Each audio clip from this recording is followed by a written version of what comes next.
चंद्रमा को शाप दे दिया कि जा तू क्षय रोगी हो जा। उसके शरीर पर कई प्रकार के रोग हो गए महाराज। देवताओं ने देखा तो हाहाकार मच गया। अब क्या होगा? इत्युक्ते तीन चंद्रो छई जाता क्षणा दिहा हाहाकारो महानासी देन्द्रो क्षीणताम गते। देवताओं ने कहा देखो देखो चंद्रमा पर रोग हो गया है। बृहस्पति जी कहते हैं ये चंद्रमा तो बड़ा दुष्ट है। सर्व दुष्टेन चंद्रेण कृतम कर्मा ये कसह। बृहस्पति की पत्नी को भी ले जाने वाला चंद्र है, इसलिए ऐसा कह रहे।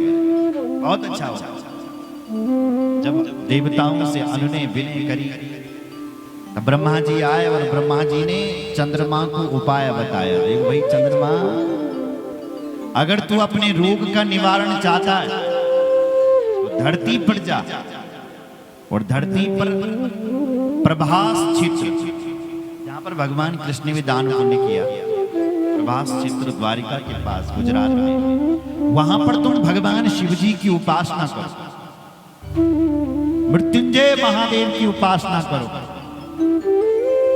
प्रभास के सुबे क्षेत्रे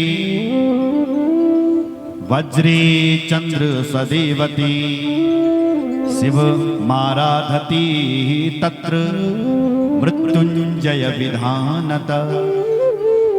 चंद्रमा ने मृत्युंजय महादेव का भजन किया महाराज। 6 महीने तक यहां पर उपासना करी।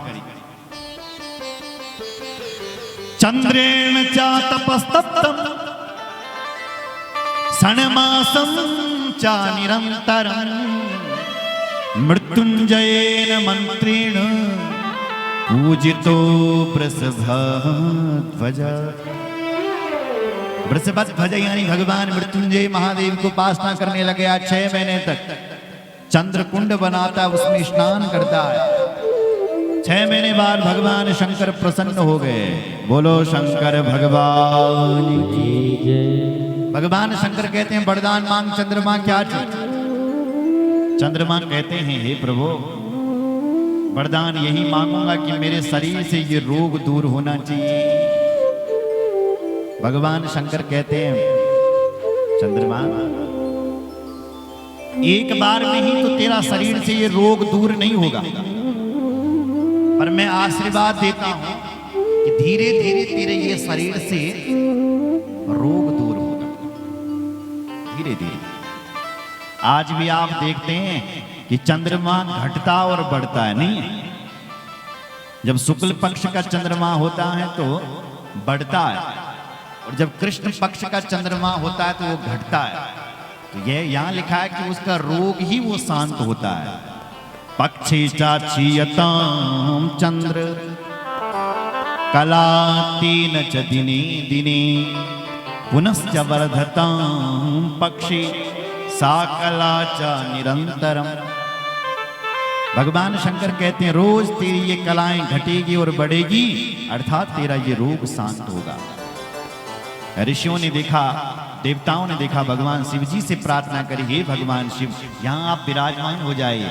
तो भगवान शिव वहां अपने एक अंश के रूप में विराजमान हो गए और भगवान सोमेश्वर नाम से प्रसिद्ध हो गए। बोलो सोमेश्वर भगवान। सोमनाथ, सोम कहते हैं चंद्रमा को, तो चंद्रमा की जो नाथ हैं वो हैं सोमनाथ। कौन कौन लोग सोमनाथ के हाथ खड़े करो।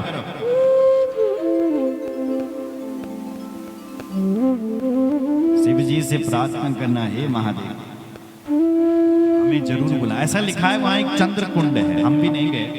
चंद्र कुंडम प्रसिद्धम च पृथिव्यां पापनाशनम तत्र स्नाति नरो यासा सर्वे पापे प्रमुच्यते। अगर कोई व्यक्ति उस कुंड में स्नान करता है सोमनाथ में तो तेरा सारा पाप भाग जाना। 6 महीने तक स्नान करना पड़ेगा। 6 रोग कहते हैं टीबी की बीमारी। तो जिस जिसे टीबी की बीमारी हो वो भी सोमनाथ के पास जा सकता है और चंद्रकुंड में स्नान करता है। सोमलिंगो नरो दृष्ट्वा सर्व पापे प्रमुच्यते। सोमनाथ का दर्शन करने मात्र से सारे पाप नष्ट हो जाते हैं। तो सौराष्ट्रे सोमनाथस्य श्रीशैलेर्मल्लिकार्जुन। श्रीशैल पर्वत पर भगवान मल्लिकार्जुन है। ये कैसे स्थापित हुए? आप जानते हैं माताओं सज्जनों, भगवान शिव जी के कितने पुत्र हैं? बोलो। 2। कौन कौन से? कार्तिकेय और गणेश जी। जब कार्तिकेय और गणेश जी बड़े हुए तो भगवान शिव जी ने और शिवा ने सोचा कि इनका हमें विवाह करना चाहिए। तो विवाह की बात कही तो उनसे पूछा कि सबसे पहले कौन विवाह करेगा? गणेश जी ने कहा पहले मेरा विवाह करो,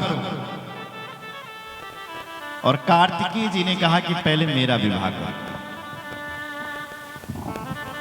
तो दोनों का आपस में परस्पर झगड़ा होने लग गया।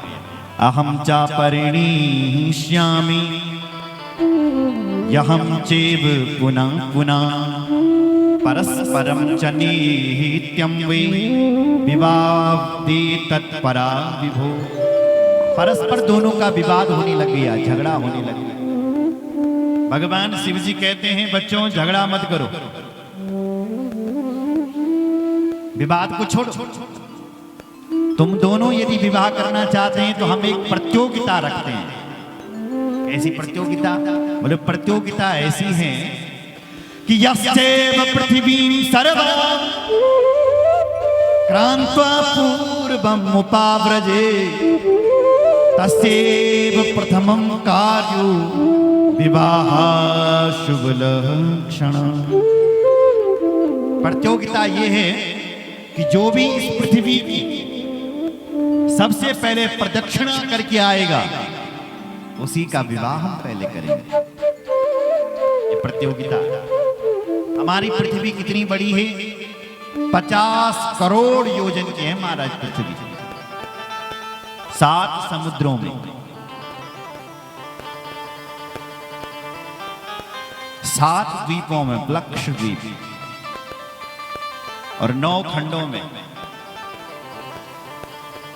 9 वर्षों में, 9 वर्ष हैं, 7 द्वीप हैं, 7 समुद्र हैं। इनकी रचना महाराज प्रियव्रत जी ने की है।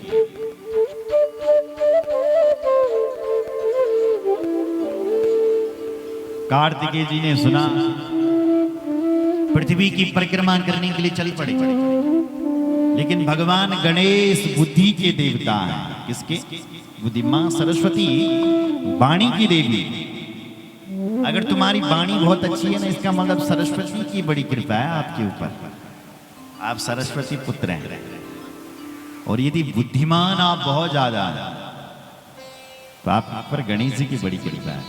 गणेश जी बड़े बुद्धिमान है, बुद्धि प्रदान करने वाले भगवान गणपति। तो गणेश जी बुद्धि के देवता। कार्तिकेय जी ने सुना मयूर पर बैठा पृथ्वी की प्रदक्षिणा करने के लिए चल पड़ा।